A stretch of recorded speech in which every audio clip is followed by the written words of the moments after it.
I don't give a damn if you don't like who I think is the new four kings of the sport of boxing. Damn it, you got your opinions and I got mine. All right?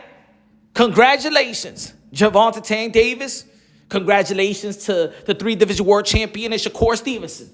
Congratulations to the two-division lineal champion, Teofimo Lopez. And congratulations to Ryan Garcia, the new four kings of the sport of boxing. Now I understand. Some of them have some great wins. Some of them have, some losses.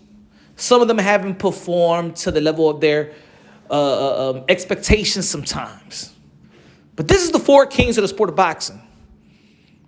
They got dynamic skills, dynamic IQ, special effects, especially Ryan Garcia, Teofimo Lopez, and Gervonta Davis. I think they got the blessings to have that freak of nature, speed, and power. Gervonta Davis and Teofimo Lopez has the freak of nature of having speed and power and athleticism. And Shakur Stevenson has this, I believe, one of the best IQs in the sport of boxing. I think they all have IQs, especially Teo when he beat Vasily Lomachenko, when he was regarded pound for pound, 1, 2, 3, you can flip it around, and then moved up to the 140-pound division to beat Josh Taylor, the undisputed Josh Taylor. Teo got the best wins. That's why I always say that he was the captain of the generation, the commander-in-chief. Gervonta Davis, I believe they got a lot of skills, and I think that he's special. I think that all these guys got special attributes. I think that, for the most part, Gervonta Davis just wasn't allowed to be great under the tutelage of Mayweather and Mayweather Promotions. Hey, yo, shout out to Gervonta Davis, because I like the way that he actually promoted in his last press conference with Frank Martin. Damn, I wish they would have let go. They used to babysit his interviews. If they would have took him off his training, it was a long time ago. Probably his fight with Ryan Garcia could have been bigger because he know how to promote. He know how to talk his ish. I believe that in the 140-pound division, the most lucrative division, the most exciting division in the sport of boxing, I believe the most lucrative fight is Ryan Garcia versus Teofimo Lopez. I think that's going to set records and break records, in my opinion, especially when they go at it in terms of promoting, in terms of skill set, in the dynamic of their skill set, speed, power. Damn, I want to see that two skill in the ring. Gervonta Davis versus Shakur Stevenson is the primary fight in the lightweight division.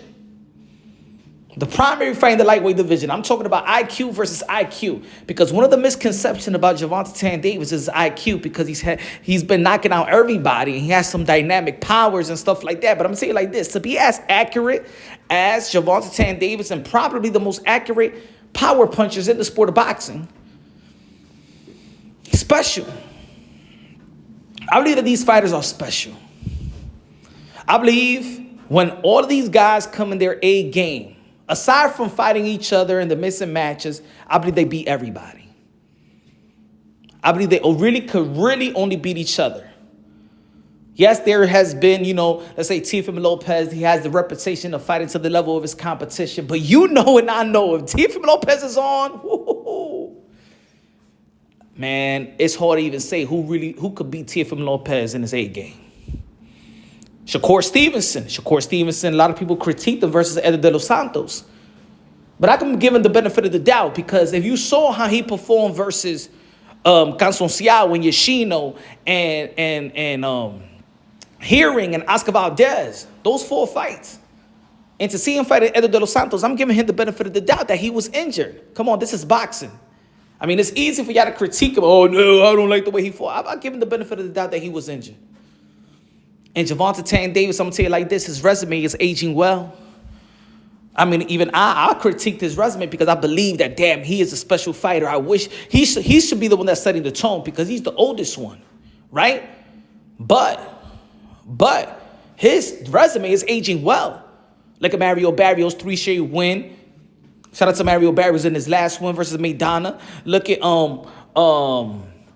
the Ryan Garcia beating the Devin Haney, who they regarded as pound for pound in the pound for pound list by credible opinions, by credible pundits, right? So his resume now, the criticism of Gervonta Davis' resume is actually aging well. Pitbull Cruz beat Rolly. Tank beat both of them. It's aging well. He's humbling those criticism. Devin Haney is not he's not one of the new four kings. If anybody had him, probably we had him before. But the current state right now, after he took that whooping from Ryan Garcia, damn, he beat Devin Haney from pillar to post. Man, I don't know, man. I think they would have shot. I think he was young enough. His daddy should have stopped the fight. I think it would have saved him. I just don't think that, I don't think that Devin Haney is special. I think he's a good fighter. Well, a good boxer. Potentially could be a great boxer, but I don't put him when it's time to go throw down. And of course, you could say you're gonna say that I'm contradicting myself because when Shakur Stevenson when it was time for him to throw down versus Edgardo Dos Santos, but like I said again, I'm giving him the benefit of the doubt that he was injured. Just like I know for sure that Teofimo Lopez was not supposed to be in that ring versus George Camboso. And they got, doctors, three licensed doctors in New York City to verify and verified he was not supposed to be in that ring. Now, I don't feel like Devin Haney is a special fighter. He's a special fighter, but also, if these guys, the four kings, would have had the tutelage of Devin Haney, can you imagine what these guys would be? Come on, Devin Haney was getting schooled, was getting mentored by the Mayweathers, sparring with Mayweather, working with Mayweather Senior, Roger, working with Roy Jones Jr., working with Zab Judah. Look at that. You was made to be greater than all these guys. You don't have that freak of nature power. You don't have that freak of nature speed. You don't have that freak of nature athleticism. It was bound to happen, the ass whooping that he received from Ryan Garcia. It was bound to happen. Either it was going to be Teofimo Lopez, going to be Tank Davis. At least it happened to Ryan Garcia, the least accomplished one. Devin Haney was blessed to having the resources. And a shout out to Bill Haney, being a father that had the resources and had the funds to put him in the position to gain those knowledge from the Mr. Miyagis of the sport of boxing. But I also got to give credit, and probably more credit, to the four kings that made it straight from the mud, that didn't have it easy, that didn't have handouts, that wasn't born with a silver spoon. And I'm not saying, hey, you got to give a lot of credit to Bill Haney. Hey, fatherhood is prominent in the sport of boxing. I don't knock that. I don't knock that just like I don't knock Bronny. I don't knock that. But what I'm saying is something to marvel to, and it's something to give massive credit to how. Look at Gervonta Davis' upbringing. Look at Teofimo Lopez upbringing. Look at Shakur Stevenson upbringing, Newark. Ryan Garcia, they were sleeping in cars. So I give massive credit for all of them to be in the same position where they are right now.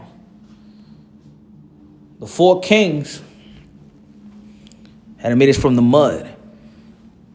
Look who trained Tio, his dad, learned on the way.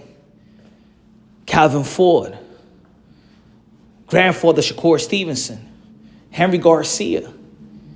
And Devin Haney had the best trainers you could offer.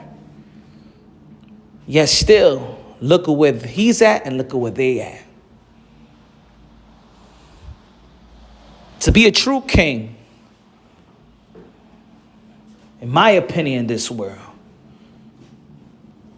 you got to know and understand the people, have to understand the kingdom and understand the slums and have to make it from the slums. And that's a true king. It's a true king when you make it from the bottom to the top. But I believe as the times keep going and the fights keep coming through, when the smoke clears, because I believe that all these guys are going to fight with each other. Maybe, Devin Haney could be the Wilfred Benitez, that fifth guy. So let me know what y'all think. Who's your four kings?